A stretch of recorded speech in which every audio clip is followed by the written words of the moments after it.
Bonjour à toutes et à tous. Le mardi 24 mai dernier, vous avez assisté à la journée de clôture du projet Transae. Ensemble, développons l'agroécologie. Le projet Transae, c'est quoi? C'est 8 partenaires qui ont travaillé pendant 4 ans et demi sur ce que les agriculteurs peuvent faire et sur ce qui n'est pas de leur ressort pour développer l'agroécologie. Diagnostic, formation, visite de ferme pour étudier 3 thématiques, la fertilité des sols, l'autonomie en élevage et les arbres. Tout cela pour engager les agriculteurs à aller plus loin. Nous avons commencé la journée par une conférence qui avait pour thème « Mesurer la microbiologie des sols pour agir sur la fertilité ».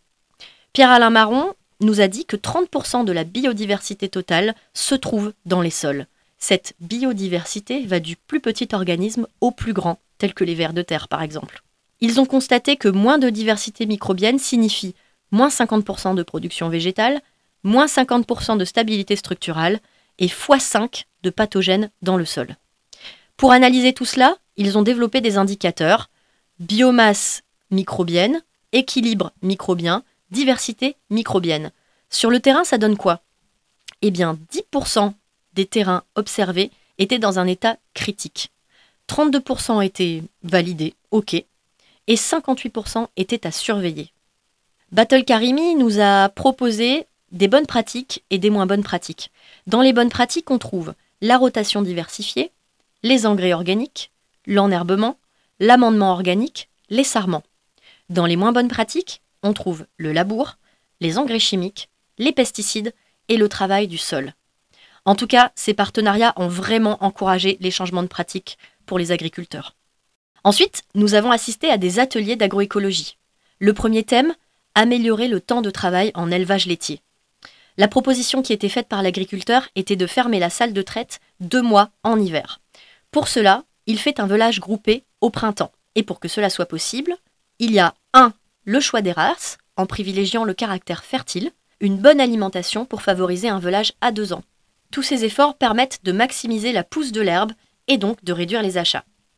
La deuxième thématique était la reconquête de la fertilité pour les fermes sans élevage.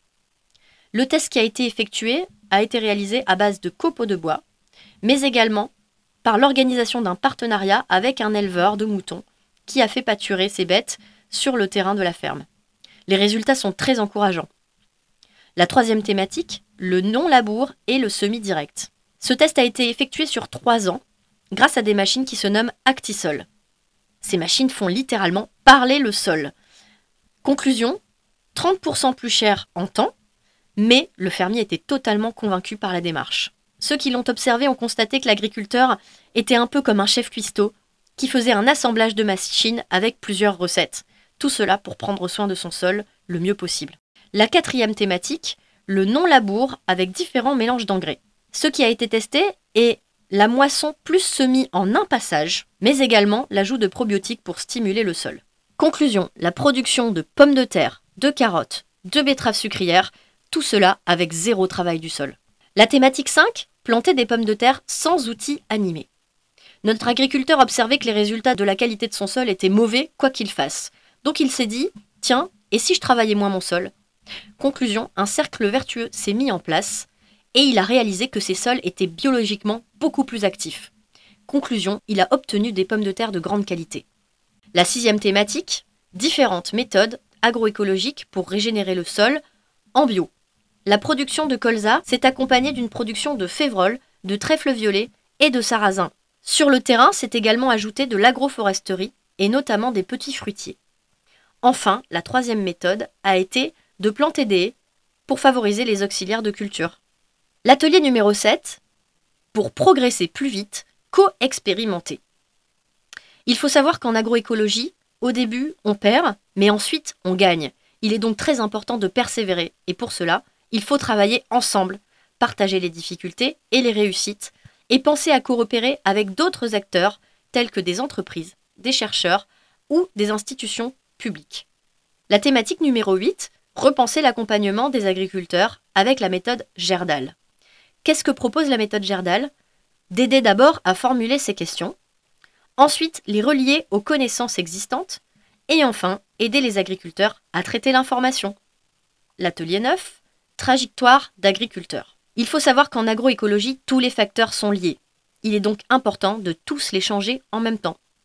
Pour cela, il est important de procéder à un coaching des agriculteurs afin de bien identifier leurs motivations et bien sûr leur proposer de la formation pour avancer pas à pas.